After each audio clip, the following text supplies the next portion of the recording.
ভকত শরণী হে ভকত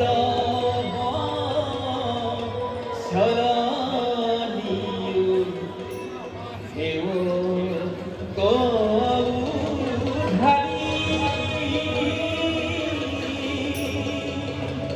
হে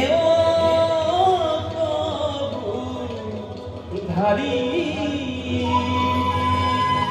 नारायण नारायण हे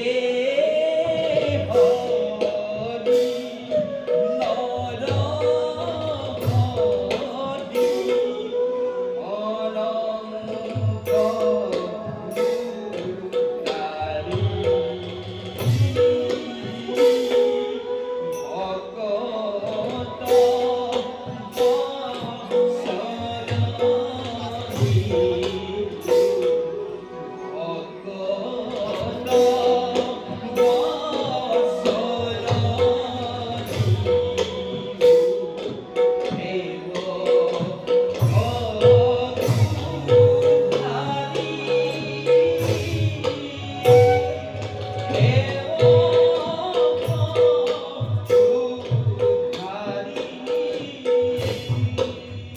नारायण अनंत गुरुधारी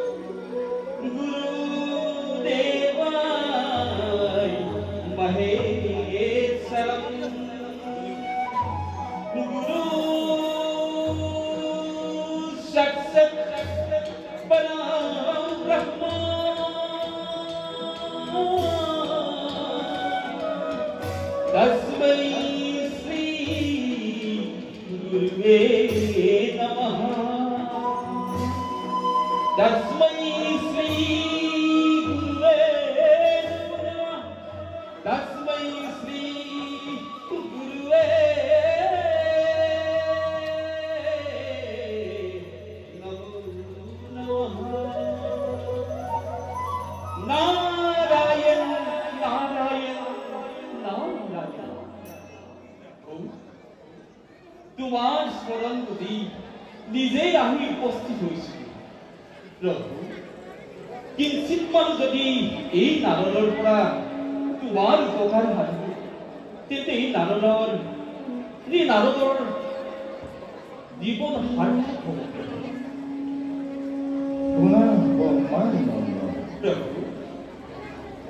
আমি এক অভিনব উপায় অবলম্বন কৰিব বিচাৰিছো এই কাৰ্যত তোমাৰ সহায় অতিকে প্ৰয়োজন হ'ব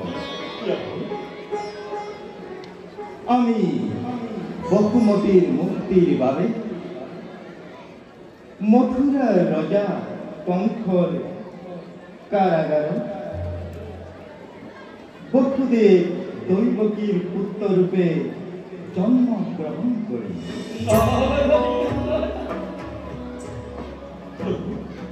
যি সময়ত আমাৰ জন্ম হ'ব ঠিক সেই সময়তেই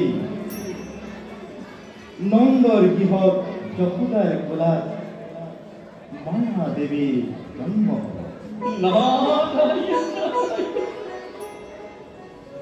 দুষ্ট কংসৰ ভয়ত আমাক পলুৱাই নি গকুলতে ৰাখিব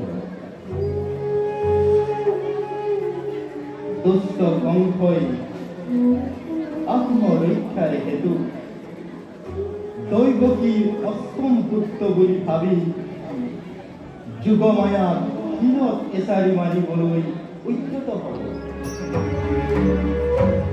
আৰু তেনেতে যোগমায়াই মহাশক্তিৰ বলেৰে মহাকাশলৈ ধাৱমান হ'ব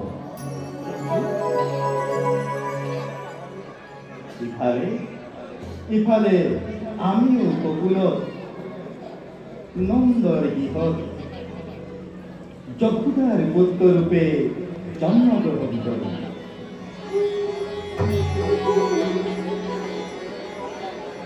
ভৰতৰ পূৰ্ণিমা ৰাতি যমুনাৰ তীৰত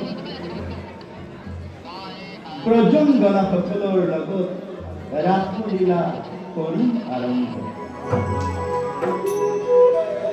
তাৰ পাছত মথুৰালৈ আহি মাতুল কণ্ঠ বধ কৰিম।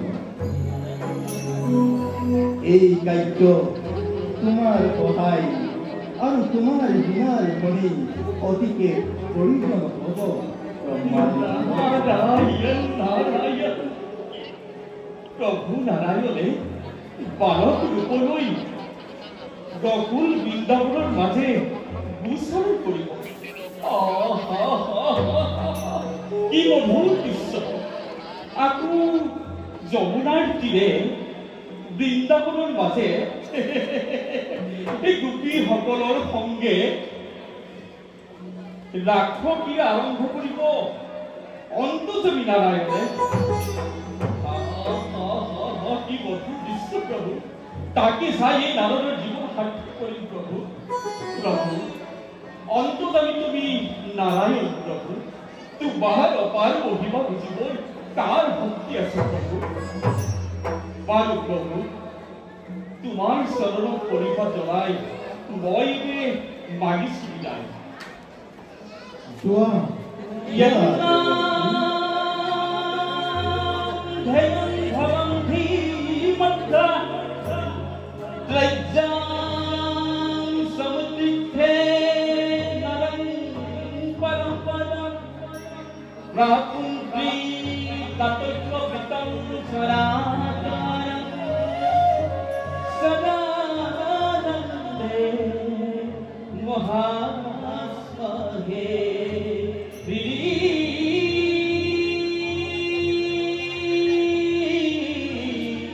Nara